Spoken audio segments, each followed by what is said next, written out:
Guys, इस तरह की स्टेयर्स को विच स्टेयर्स कहा जाता है और इस तरह की सीढ़ियों का निर्माण इंग्लैंड में कुछ जगह किया जाता है ताकि चुड़ैलें इस तरह की सीढ़ी पर चढ़ न सकें। दरअसल उनके हिसाब से चुड़ैल सादा सीढ़ी पर तो चढ़ जाती है लेकिन इस तरह की सीढ़ी पर नहीं चढ़ पाती। लेकिन अगर इंग्लैंड के आर्किटेक्ट इंजीनियर से बात की जाए तो वो इस चीज़ को सिरे से नकार देते हैं। वो कहते हैं दरअसल पुराने समय में इस तरह की सीढ़ियों का निर्माण किया जाता था जब जगह की ज़्यादा शॉर्टेज होती थी, इस वजह से इस तरह की सीढ़ियों का निर्माण किया जाता था। लेकिन जब उनसे पूछा जाता है कि फिर इनको विच स्टेयर्स का नाम क्यों दिया गया, तो यहाँ पर आर्किटेक्ट इंजीनियर्स निरुत्तर हो जाते हैं। वैसे गाइस, आपके हिसाब से इस तरह की सीढ़ियों का निर्माण क्यों होता होगा, हमें कमेंट बॉक्स में ज़रूर बताएं।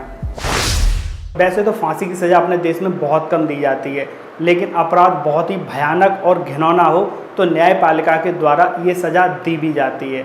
जब कैदी को फांसी देने का समय आता है तो उसको फांसी देने के लिए उस समय टोटल 4 लोग मौजूद रहते हैं। एक जेल के सुपरिटेंडेंट, दूसरे एग्जीक्यूटिव मजिस्ट्रेट, तीसरा डॉक्टर और चौथा जल्लाद। इन चारों लोगों के सामने कैदी को फांसी दी जाती है और फांसी देते समय कैदी के सर को काले कपड़े से ढक दिया जाता है। उसका कारण ये है कि जब कैदी को फांसी लगेगी तो उसका चेहरा इतना भयानक हो जाएगा कि इन चारों लोगों को जीवन भर के लिए याद हो जाएगा और ये उस बैड मेमोरी को कभी भुला नहीं पाएंगे।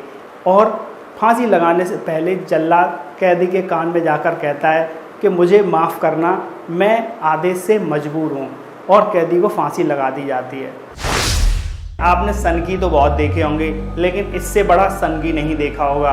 ये देखने में तो आपको एलियन लगेगा लेकिन ये है अपनी धरती का ही प्राणी।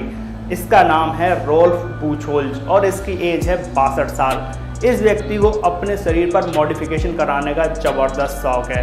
ये अपने शरीर पर इतना मॉडिफिकेशन करा चुका है कि ये अपनी आँखों का रंग काला करा चुका है। उसके अलावा ये अपने शरीर पर अनगिनत टैटू बनवा चुका है, अपने शरीर पर कई सारे हुक्स लगवा चुका है। उसके अलावा ये अपने 2 सींग भी उगवा चुका है। गाइस, इस आदमी को ये शौक़ 40 साल की उम्र में लगा और तब से अब तक अपने शरीर पर 516 मॉडिफिकेशन करके ये वर्ल्ड रिकॉर्ड बना चुका है। तो गाइस, कैसा लगा आपको ये कमाल का आदमी, हमें कमेंट बॉक्स में ज़रूर बताएं। तुर्कमेनिस्तान में एक 200 फीट गहरी खाई है जिसको लोग जहन्नुम का रास्ता कहते हैं। दरअसल 1971 में साइंटिस्ट की कुछ टीम को लगा कि यहाँ पर क्रूड ऑयल हो सकता है और जैसे ही उन्होंने वहाँ पर ड्रिलिंग स्टार्ट की, वहाँ पर ज़मीन का एक बहुत बड़ा एरिया नीचे धंस गया और उस धंसे हुए हिस्से से मीथेन गैस निकलने लगी। मीथेन गैस एक बहुत ही जहरीली और ख़तरनाक गैस होती है। तो साइंटिस्ट को लगा कहीं आसपास के गांव इस गैस की चपेट में आकर ख़त्म ना हो जाएं। इस वजह से साइंटिस्ट ने उस गैस में आग लगा दी। साइंटिस्ट को लगा कि ये गैस 2-3 दिन में जलकर ख़त्म हो जाएगी, लेकिन तब से अब तक मतलब 40 साल से ज़्यादा का समय हो गया और यहाँ पर ये आग लगातार जल रही है। तो गाइस, कैसा लगा आपको ये जहन्नुम का रास्ता, हमें कमेंट बॉक्स में ज़रूर बताएं और ऐसे ही फैक्ट्स को जानने के लिए अभी सब्सक्राइब करें।